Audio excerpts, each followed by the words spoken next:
Okay, nama saya Kata.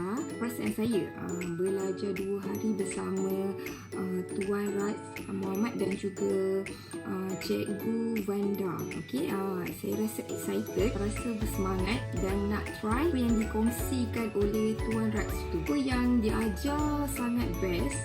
Okay, antaranya cara kita boleh cipta konten, okay, idea konten nak buat live. Saya semakin jelaslah apa tentang pentingnya penggunaan sosial media ni dalam bisnes.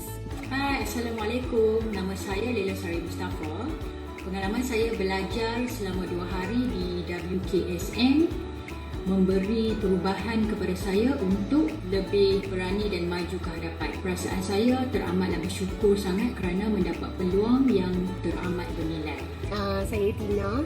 So thank you so much to Tuan Rats, Cikgu Wanda and Richworks.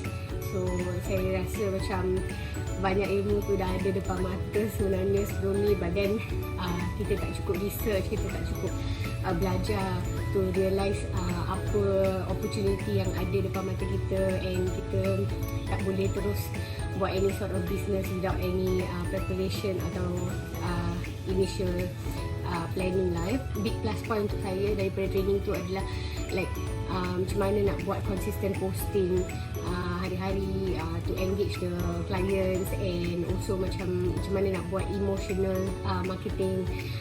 So untuk menggunakan perkataan certain words yang for example like nak nampak cantik ke, nak gembira ke, nak tolong keluarga ke, that sort of thing. So so terima kasih banyak-banyak.